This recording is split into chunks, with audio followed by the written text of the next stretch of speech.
Welcome to college classes. यही video में पढ़ा प्लस थ्री फर्स्ट सेमिस्टर आमर विषय माइनर हिस्ट्री यूनिट 2 प्रथम वीडियो आम यूनिट 1 को देखी सारीचु ताकू तुम्हें देखी पार।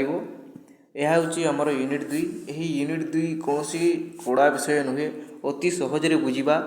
एठारे मुख्यतः 3टी चैप्टर रही आमर पैलियोलिथिक एज, मेसोलिथिक एज और नियोलिथिक उपर। बहुत सहज विषय अटे हिस्ट्री, समस्ते बुझी जातु।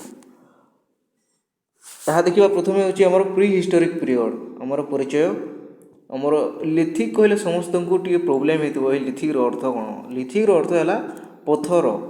मनुष्य किपरि इभोल्यूशन होती तार किपरि गोटे स्थान अन्य स्थान को गला, किपरि चाष कार्य कला, से जो पथर रु विभिन्न उपकरण मानकर डेवलपमेंट किपरि हैला, यहाँ ही टॉपिक बेस्ड अच्छी। प्रथमे कौन किपरि एपरी भावे से पत्थर गुड़िक यूज करथिला, किंतु परे परे ताहा शार्प हो बसला, ताकू समस्ते यूज करले हैला। ताहा एही विषय रहिछि हैला। ताकू देखिबा।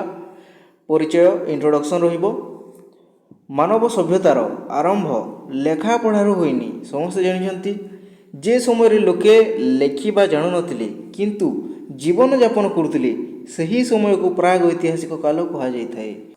यहाँ पुरातत्वविद माने पथर उपकरण, माटी, पात्र, अवशेष आदि आधार अध्ययन करिथांती। प्राग ऐतिहासिक काल को मुख्यतः 3 भाग विभक्त करा समय कौन मनुष्य लेखि पढ़ी जानु नथिला। ताहा हेछि हमर पालियोलिथिक एज, पुरातन पथर युग, प्रस्तर युग। मेसोलिथिक आमर मध्य प्रस्तर युग और नियोलिथिक एज, नूतन प्रस्तर युग। समस्ते बुझी जातु। यही पालियोलिथिक एज जो रही आम पुणी 3 भाग में करवा। अपर, मिडिल और lower palaeolithic age. Mesolithic age रही मध्य प्रस्तर युग। यह गोटे डीप कॉन्सेप्ट हो पारे। आउ नेक्स्ट होची हमर नियोलिथिक एज, नूतन प्रस्तर युग। यही जो पालियोलिथिक एज थिला, एठारे लोक माने जो थिले अधा तैयारी होइतिबा प्रस्तर इत्यादि यूज करथिले हमर शिकार समय रे। मेसोलिथिक एज समय कोन होला माइक्रोलिथिक्स, छोट छोट हमर उपकरण यूज कले। आ नियोलिथिक रे पॉलिश्ड पूरा भल तैयारी होइतिबा हमर उपकरण यूज कले। ताकू डीप रे हमें देखिबा। प्रथमे देखिबा इकोलॉजी कोन अटे, परिवेश कोन अटे। समस्त जानिछंती परिवेश बोली मानव और प्रकृतिर संपर्क बुझाई जाए। जंगल, जल, पशु, पक्षी, माटी सब मिसी परिवेश तैयारी करे। प्राचीन मानव जीवन पूरापूरी परिवेश उपर निर्भर करुला। प्रथमे देखिबा हमर पालियोलिथिक कल्चर, पालियोलिथिक संस्कृति। यह गोटे गोटे चैप्टर अटे। प्रथमे देखिबा यार इंट्रोडक्शन। पालियोलिथिक एज आज को प्राय केते वर्ष हम 25 लाख वर्ष पूर्व आरंभ होइछि। ख्रीष्टपूर्व 10,000 पूर्व आमर बीसी 10,000 बीसी। यह पुणी 3 भाग विभक्त होइछि कहि सारिछि। निम्न पालियोलिथिक, लोअर पालियोलिथिक एज। यही समय कौन होता हाथ कुराड़ी आमर हैंडेक्स, छोट छोट हैंडेक्स यूज होता। क्लेभर इत्यादि मोटा उपकरण व्यवहार हुए, जहाँकि आमको सोन भैली मिली, अतिराम पकम ठारे मिली, भीमबेटका मिली है। नेक्स्ट होची आमर मिडिल पालियोलिथिक। आम पैलियोलिथिक को 3 भाग में विभक्त करथिले। यह हूँ मिडिल पालियोलिथिक, मध्य पालियोलिथिक एज। यही जुगरे छोट और सूक्ष्म फ्लेक उपकरण व्यवहार है।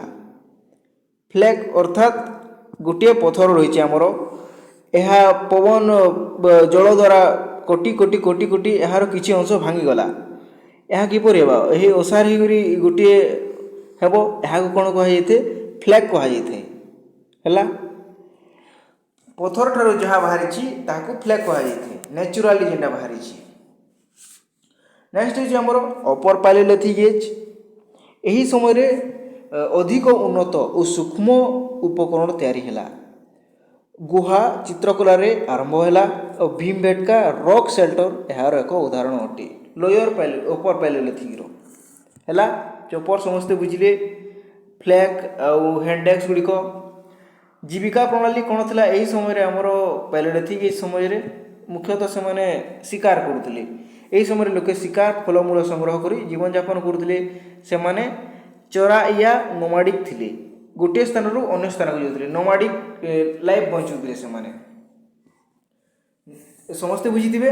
ନେକ୍ସଟ ହେଉଛି ଆମର ମେସୋଲିଥିକ୍ କଲଚର, ଆମର ମେସୋଲିଥିକ୍ ସଂସ୍କୃତି, ମଧ୍ୟପ୍ରସ୍ତର ଯୁଗ।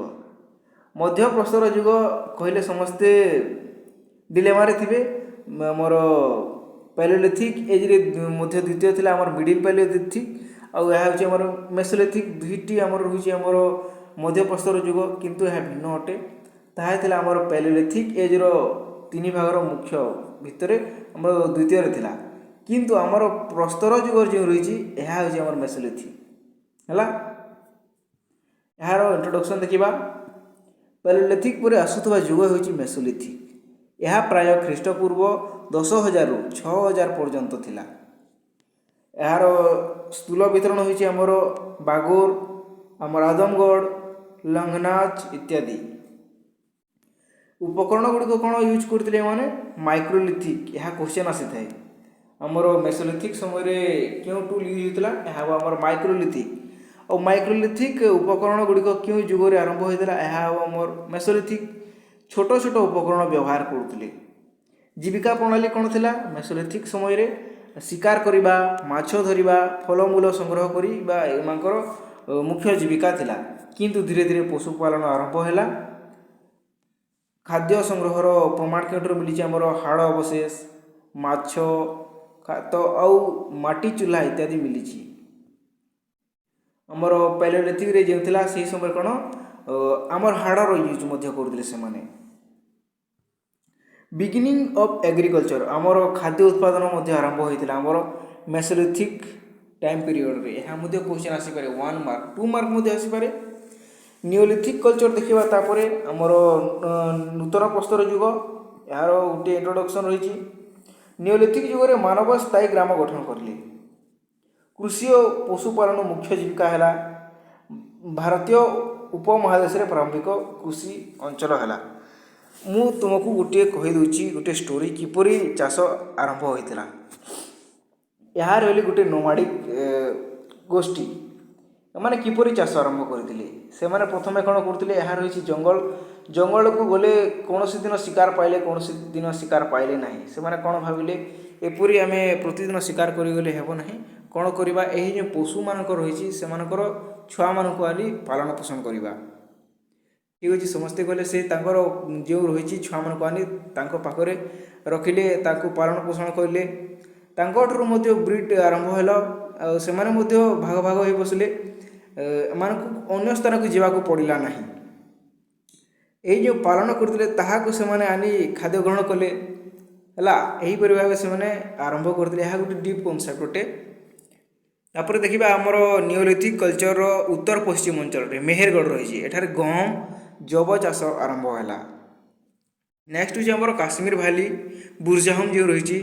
ଏଠାରେ ଗଡ଼ଖଲି ଘର ମିଳିଛି।